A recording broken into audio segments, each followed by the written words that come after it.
नमस्कार दोस्तों, मेरा नाम है विमल सिंह। बालाजी स्टडी अड्डा में आपका स्वागत है।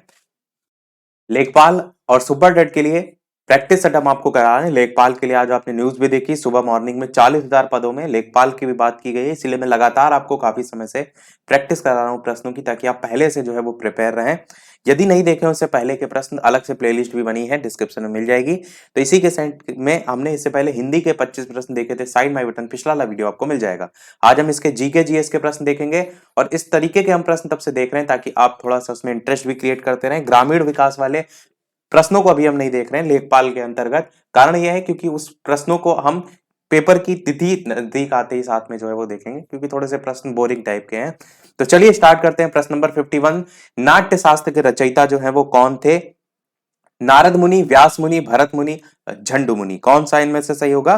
तो संगीत की बात की जाए, नाटक की बात की जाए, अभिनय की बात की जाए, संपूर्ण ग्रंथ के रूप में जाना जाता है, और वो है नाट्य शास्त्र। और किसका है? ये है भरत मुनि का है। तो सी वाला आपका ऑप्शन सही होगा। भरत मुनि का जो जीवन काल है वो लगभग, क्योंकि एकदम एग्जैक्ट नहीं है, 400 ईसा पूर्व से लेकर के 100 ईसा पूर्व तक जो है वो माना जाता है, क्योंकि ये सारे जो है वो अलग अलग आंकड़ों के अनुसार है। तो आपको ओवरऑल नाट्य शास्त्र के रचयिता भरत मुनि याद रखना है। अगला प्रश्न देखते हैं 52, कि हर्षवर्धन जो है उसके दरबारी कवि का नाम जो है वो क्या था? फिरदौसी, कालिदास, बाणभट्ट, सूरदास। बताइए इनमें से कौन सा जो है वो सही होगा? हर्षवर्धन के दरबारी कवि का क्या नाम जो है वो था?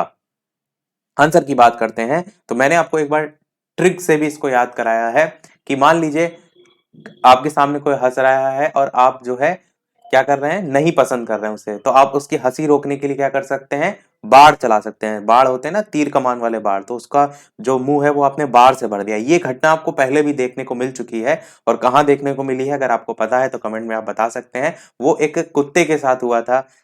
एकलव्य जो थे उनकी साधना में भंग हो रहा था, तो कुत्ते के भौंकने के कारण उन्होंने क्या किया था, अपने बाड़ों से कुत्ते का मुंह भर दिया था। तो यहां पर अगर देखेंगे तो हर्षवर्धन को भी हंसना जोड़ सकते हैं थोड़ा सा, और किससे भर दिया था? बाड़ों से भर दिया था। तो बाण भट्ट आपका ऑप्शन सी वाला जो है यहाँ पर सही होगा। हर्षवर्धन के दरबारी कवि का क्या नाम था? बाण भट्ट था। और बाण भट्ट जो है ये संस्कृत गद्य लेखक और कवि के रूप में जाने जाते हैं। और एक बार प्रश्न ऐसे पूछा भी गया था कि राजा हर्षवर्धन के दरबारी कवि बाणभट्ट, उन्होंने उनकी जो जीवनी है उसका नाम क्या है? उनका नाम है हर्षचरित। वो आपसे पूछा गया था कि किस भाषा में जो है वो लिखी गई है, तो हर्षचरित्र जो है ये आपकी संस्कृत भाषा में जो है वो लिखी गई है। इस रचना को अवश्य ध्यान रखिएगा, बेहद ही महत्वपूर्ण है, और इस भाषा को अवश्य ध्यान रखिएगा जो कि संस्कृत की भाषा है। और हर्ष जो चरित है ये किसके जीवन पर आधारित है? तो हर्षवर्धन के जीवन पर आधारित है हर्षचरित। ये कन्नौज के शासक जो हर्षवर्धन है इनकी जीवनी है, और इनके जो दरबारी कवि थे बाणभट्ट, इनके द्वारा संस्कृत में जो है इसे लिखा गया था। एक क्वेश्चन यहाँ से और बहुत पूछा जाता है कि कौन सा अ, चीनी यात्री था जो कि इनके दरबार में आया था? किनके दरबार में? हर्षवर्धन के दरबार में आया था। तो हा से हर्षवर्धन है, और हा से ही उस चीनी यात्री का नाम है, और वो नाम है ह्वेनसांग। तो ह्वेनसांग जो चीनी यात्री था वो बहुत ज्यादा पूछा जाता है, तो आपको अवश्य दिमाग में रटा होना चाहिए। हर्ष के दरबार में जो है वो आया था। चीन जाने के बाद एक किताब भी थी, इसका नाम था शी यू की। पश्चिम की दुनिया से सो हम हिंदी में कहते हैं, पर अगर वहां के नाम के अकॉर्डिंग देखें तो उसका नाम था शी यू की। नाम भी लिख देते हैं, चलिए यहाँ पर नीचे, शी यू की, ये जो है वो नाम था। चीन जाने के बाद उसने एक किताब जो है वो लिखी भी थी, और इस किताब में इन्होंने पल्लव वंश के नरसिंह वर्मन और चालुक्य वंश का पुलकेशिन जो द्वितीय था उसके बारे में भी बात की थी। 53 प्रश्न आपका है, संगम कालीन विद्यार्थियों को कहा जाता था? कोहमन, वेनिगर, उल्गू, पिल्ले। बताइए कौन सा सही होगा? संगम कालीन विद्यार्थियों को कहा जाता था। तो आंसर की बात करते हैं इन चारों में से, तो पिल्ले जो है ये नाम दिया जाता था, तो ये आपका ऑप्शन जो है वो सही होगा। 54 प्रश्न है आपका, सूफी शब्द जो है उसकी उत्पत्ति जो है वो हुई है एक स्थल के नाम से, एक भाषा से, एक कविता से, या एक प्रकार से? तो बताइए कौन सा इनमें से जो है वो सही होगा? सूफी शब्द की उत्पत्ति हुई है, ये आपका एक प्रकार के वस्त्र से लिखा हुआ है। साइड में ऑप्शन छुप गया था तो इसलिए मैंने दिखा दिया दोबारा से, कि सूफी शब्द की उत्पत्ति आपसे पूछा गया था, और एक स्थल के नाम से, एक भाषा से, एक कविता से, या एक प्रकार के वस्त्र से। आंसर की बात करते हैं इनमें से, तो स्थल का नाम नहीं है, कविता भी नहीं है, एक भाषा और वस्त्र में से आंसर यहाँ पर एक प्रकार के वस्त्र से जो है आपका सही होगा। परंतु ऐसी भी मान्यता है, अगर आपसे भाषा के संदर्भ में पूछा जाए कि किस भाषा से लिया गया है, तो ये आपको पता होना चाहिए कि जो अरबी भाषा है उसका एक शब्द है जिसका नाम है सफ या फिर सूफ। इससे जो है इसकी उत्पत्ति हुई है।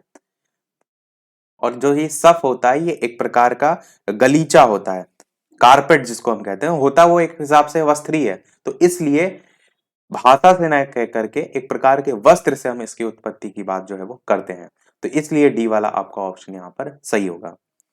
और कारपेट से ही क्यों ही, क्योंकि जो मुस्लिम संत होते थे ना, वो जो कारपेट बिछाया जाता है उस पर बैठकर ही जो है अपनी साधना करते थे और फिर वो सूफी कहलाने लगे। और सूफ जो शब्द है इसका अर्थ अगर आप देखेंगे तो ऊन होता है, तो वहां से भी आप इसका जो एक्चुअल उत्पत्ति है वो वस्त्र से निकाल सकते हैं। अगला देखते हैं कि 100 वर्षीय जो युद्ध है वो किन देशों के मध्य हुआ? इंग्लैंड फ्रांस, फ्रांस स्पेन, पुर्तगाल स्पेन, फ्रांस जर्मनी। बताइए कौन सा सही होगा।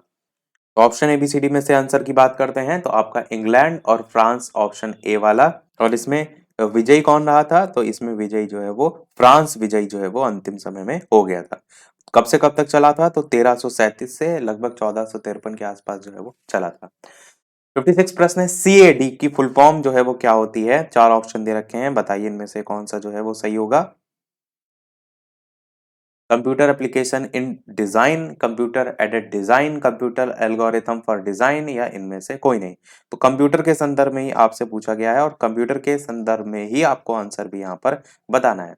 आंसर की बात करते हैं तो आपका आंसर कंप्यूटर एडेड डिजाइन जो है यहाँ पर सही होगा। ये आपका जो है वो सीएडी यूज किया जाता है, कोई इसी प्रकार का कोई क्रिएशन करना हो, मॉडिफिकेशन करना हो या फिर कोई एनालिसिस करना हो, उन सारी चीजों में। 57 प्रश्न है, कंप्यूटर हार्डवेयर जो कि आंकड़ों की बहुत अधिक मात्रा को रख सकता है स्टोर करके या कह सकते हैं भंडार करके, तो वो कहलाता क्या है? चिप, डिस्क, चुंबकीय टेप, या फिर इनमें से कोई नहीं। कंप्यूटर हार्डवेयर जो कि आंकड़ों की बहुत अधिक मात्रा को भंडारण कर सकता है उसके संदर्भ में पूछा गया है। आंसर की बात करते हैं तो आप सभी जानते हैं उसे हम कहते हैं, तो आपका आंसर यहाँ पर चिप जो है वो ऑप्शन ए वाला जो है बिल्कुल सही होगा।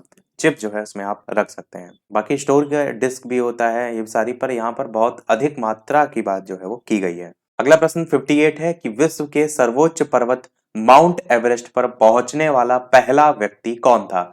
फू दोराजी, बछेंद्री पाल, एडमंड हिलेरी, या शेरपा तेंजिन। इंपॉर्टेंट क्वेश्चन है, बताइए कौन इनमें से पहुंचा था?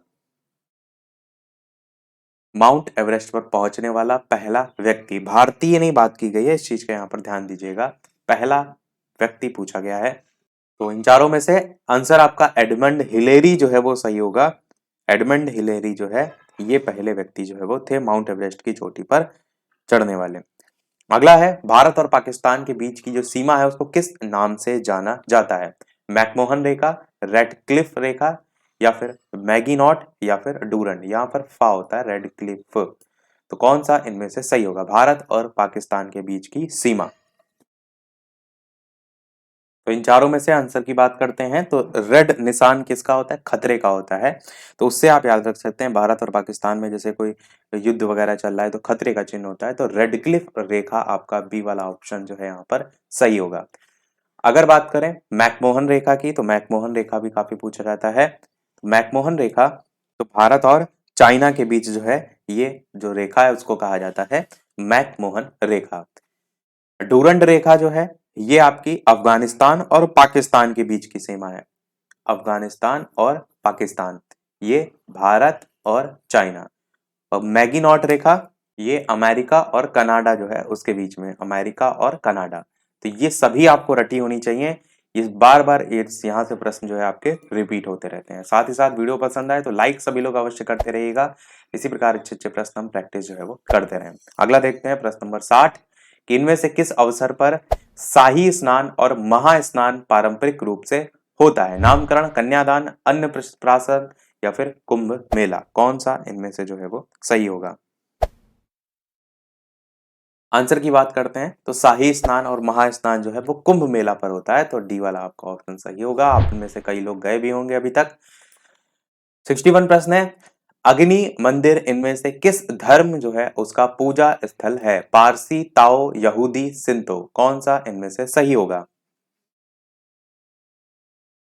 तो इन चारों में से आंसर की बात करते हैं तो आपका ऑप्शन यहाँ पर पहला वाला ही यानी कि पारसी जो है वो आपका सही हो जाएगा। किस धर्म का पूजा स्थल है? पारसी धर्म का जो है ये पूजा स्थल है। अगला है पर्यावरण किससे बनता है? भू आकृतिक जो घटक हैं उनसे, अजैव घटक से, जीवीय घटक से या फिर सभी से। तो कहीं ना कहीं इसमें भू आकृतिक घटक भी आते हैं, अजैव जैव तो आते ही हैं, जीवीय घटक भी आते हैं, यानी कुल मिलाकर उपरोक्त सभी से ही आपका यहाँ पर आंसर सही होगा। 63 वाला प्रश्न शायद मैंने पिछली वाली क्लास में पूछा भी था आपसे कि पानी की बूंदों के गोल होने का कारण क्या है। इंपॉर्टेंट क्वेश्चन है, बहुत बार ये पूछा जाता है। कोशिकत्व नहीं होता है, केशिकत्व होता है। उत्क्षेप होगा, पृष्ठ तनाव होगा या प्लवन होगा? तो बताइए किसके कारण जो है जो पानी की बूंद होती है वो गोल होती है। आंसर की बात करते हैं तो सरफेस टेंशन, पृष्ठ तनाव जिसको हम कहते हैं, ये आपका सही होगा। पृष्ठ तनाव क्या करता है? अपने आप में चीजों को अंदर खींच, अपने आप में कह सकते हैं सिकोड़ कर रखने का प्रयास करता है, इसीलिए जो पानी की बूंद होती है वो छितरती नहीं, फैलती नहीं है, वो गोलाकार ले लेती है। तो सी वाला आपका ऑप्शन सही होगा। 64 प्रश्न है, फोटोग्राफी में प्रयुक्त जो हाइपोविलियन है उसका रासायनिक नाम क्या है? कैल्शियम, सिल्वर ब्रोमाइड, थायोसल्फेट या फिर सोडियम? ये सब आपके सुपर डेट में साइंस में क्वेश्चन बिल्कुल पूछे जा सकते हैं। तो बताइए इनमें से कौन सा जो है वो सही होगा। फोटोग्राफी में प्रयुक्त हाइपोविलियन का रासायनिक नाम।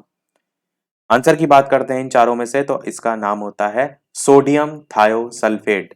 केवल थायोसल्फेट लिखा है, अगर सोडियम भी लिखा होगा तो अभी आपका पूरा नाम दे दिया जाएगा, सोडियम थायोसल्फेट। तो ये भी आप जो है वो याद रख सकते हैं। अगला देखते हैं 65 प्रश्न। इनमें से एक संवेदी अंग कौन सा जो है वो नहीं है?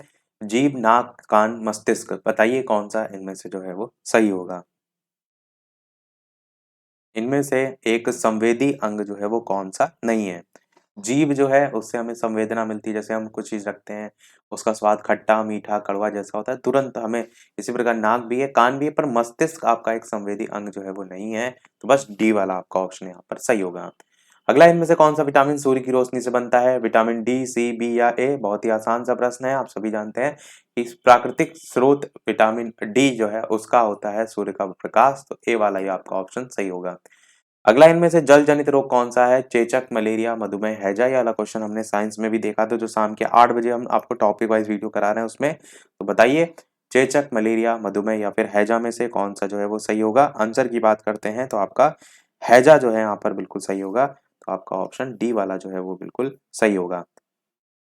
होता किससे है? तो वाइब्रियो कॉलरी नामक जीवाणु जो है उससे जो है ये फैलता है। और आम बोलचाल में तो नाम हैजा है, पर इसका एक नाम विसूचिका भी है। अगर विसूचिका करके पूछा जाए तो भी आपको ध्यान रखना है। 68 प्रश्न आपका है, भारतीय संविधान के अनुसार इनमें से किसे मृत्युदंड देने का या मृत्युदंड की माफी देने का अधिकार जो है वो होता है? राज्यपाल, प्रधानमंत्री, राष्ट्रपति या फिर उपराष्ट्रपति? बताइए इनमें से कौन सा सही होगा। ये चीज मैंने आपको ट्रिक से पहले बताई है कि जैसे आप किसी दोषी को जो है आप उसको सरकार से या सुप्रीम कोर्ट, हाई कोर्ट से फांसी की सजा दे दी गई है, तो वो क्या मांगता है? हेल्प मांगता है। और क्या कहता है? कोई तो मेरा साथ दो। क्या कहता है? कोई तो मेरा साथ दो। और साथ दो में क्या है? 7 से 7 और 2 से 2, यानी 72 आर्टिकल क्या करता है? मृत्युदंड की माफी से संबंधित है। और ये कौन दे सकता है? जो सबसे बड़े पद पर बैठा होगा, तो यानी राष्ट्रपति के पास ये अधिकार होता है। किस आर्टिकल के तहत? आर्टिकल 7(2) के तहत जो है ये उसके पास अधिकार होता है। तो आपका ऑप्शन राष्ट्रपति यहाँ पर जो है वो सही होगा। अगला है, भारत की जो राष्ट्रीय आय है उसका मुख्य स्रोत जो है वो क्या होता है? उद्योग, कृषि, व्यापार क्षेत्र, कृषि क्षेत्र, सेवा क्षेत्र? बताइए सबसे ज्यादा कहाँ से इनकम जनरेट होती है? राष्ट्रीय आय का प्रमुख स्रोत क्या होता है? तो बिल्कुल आपका इन चारों में से ऑप्शन सेवा क्षेत्र जो है वो सही होगा। सेवा क्षेत्र जो है राष्ट्रीय आय का प्रमुख स्रोत जो है वो होता है। और ऑप्शन देखिए बहुत अच्छे अच्छे दे रखे हैं। जैसे कृषि दे रखा है तो बहुत से लोग कंफ्यूज होकर कृषि के साथ लगा सकते हैं, सोचेंगे कि इतनी बड़ी मात्रा में कृषि होती है तो वहां से राष्ट्रीय आय भी होती होगी। तो ध्यान रखिएगा, सेवा क्षेत्र आपका होता है। अगला है, फिल्म और टीवी संस्थान स्थित है कहाँ पर? पिंपरी महाराष्ट्र, पेरम्बूर तमिलनाडु? तो ये दोनों ऑप्शन तो आपके नहीं है, फिल्म और टीवी संस्थान दोनों ऑप्शन काट देते हैं। फिर ऑप्शन है आपका पुणे महाराष्ट्र और चौथा है राजकोट। तो कौन सा इनमें से जो है वो सही होगा इन दोनों में से? आंसर की बात करते हैं तो पुणे महाराष्ट्र आपका यहाँ पर सही होगा। प्रश्न में फिल्म और टीवी संस्थान जो है वो पूछा गया था। अगला देखते हैं 71 की किस देश के साथ भारत की एक राजनयिक की सेविका के वेतन को लेकर तकरार हुई? चीन, ऑस्ट्रेलिया, कनाडा या संयुक्त राज्य अमेरिका? तो कौन सा इनमें से सही होगा? आंसर की बात करते हैं तो आपका संयुक्त राज्य अमेरिका जो है वो सही होगा। अगला है औद्योगिक क्रांति के फलस्वरूप यह हुआ है, वन्य जीवों का संरक्षण हुआ है, पारिस्थितिकी संतुलन, प्रदूषण में बढ़ोतरी या फिर वनों का संरक्षण। औद्योगिक क्रांति के फलस्वरूप क्या देखने को मिला है? तो सबसे ज्यादा जो देखने को मिला है वो है प्रदूषण में धीरे धीरे बढ़ोतरी। जैसे जैसे उद्योग लगते जाएंगे, जाहिर सी बात है प्रदूषण भी उस हिसाब से बढ़ेगा। 73 प्रश्न आपका है कि थुम्बा रॉकेट छोड़ने का केंद्र जो है वो कहाँ स्थित है? केरल, पंजाब, बिहार या फिर उत्तर प्रदेश। बताइए कौन सा इनमें से जो है वो सही होगा? आंसर की बात करते हैं तो आपका केरल जो है आपका सही होगा। इसका पूरा नाम है Thumba equatorial rocket launching station. इसी को ही हम टर्ल्स कहते हैं शॉर्ट में, TERLS, Thumba equatorial rocket launching station, ये इसकी फुल फॉर्म है। अब डायरेक्ट देखते हैं हमारा इस वीडियो का लास्ट प्रश्न। 74 वाला प्रश्न आपका पुराना है, उसको नहीं देखेंगे, तो डायरेक्ट 75 लास्ट प्रश्न देखते हैं इस वीडियो का। इसके अलावा चैनल पर नए हो सब्सक्राइब करके जुड़ जाइएगा, और वीडियो पसंद आए तो लाइक शेयर और सब्सक्राइब सभी लोग अवश्य करते रहिएगा। लाइव टाइमिंग दोपहर के 3 बजे और शाम के 8 बजे है, तो लाइव आकर भी वीडियो आप देख सकते हैं, और नहीं यदि आपने देखे हैं तो इससे अलग से भी प्लेलिस्ट बनी हुई है, उसमें जाकर भी इससे पहले के आप देख सकते हैं। तो मैराथन दौड़ में 75 प्रश्न है कि कितनी दूरी जो है वो तय की जाती है? 44 किलोमीटर, 45 किलोमीटर, 43.280 किलोमीटर या फिर 42.195 किलोमीटर। कौन सा इनमें से जो है वो सही होगा? इसके बाद एक क्वेश्चन हम आपसे भी जो है वो पूछेंगे। आंसर की बात करते हैं तो आपका ऑप्शन है यहाँ पर लास्ट वाला 42.195 किलोमीटर जो है आपका सही होगा। अच्छा प्रश्न है। कई बार इस तरीके के प्रश्न बहुत डिटेल्ड व्यू में ना जा करके नॉर्मल क्वेश्चन ही जो है वो पूछ लिए जाते हैं, तो आपको पता होना चाहिए। अगर मील में बात करें तो 26 मील, गज में बात करें तो 385 गज। तो ये जो है टोटल डिस्टेंस जो है वो होती है, और तो दूरी की दौड़ होती है, आप देखते हैं मैराथन। तो यही था सभी प्रश्न। अब एक प्रश्न आपके लिए भी, जैसे कि सभी वीडियो में हम आपसे एक नए के प्रश्न पूछते हैं। तो इस वीडियो का प्रश्न है, इनमें से कौन सा स्त्रीलिंग शब्द होगा वो आपको छांटना है। ए ऑप्शन है छाया, बी ऑप्शन है चयन, सी ऑप्शन है बुढ़ापा और डी ऑप्शन है क्रोध।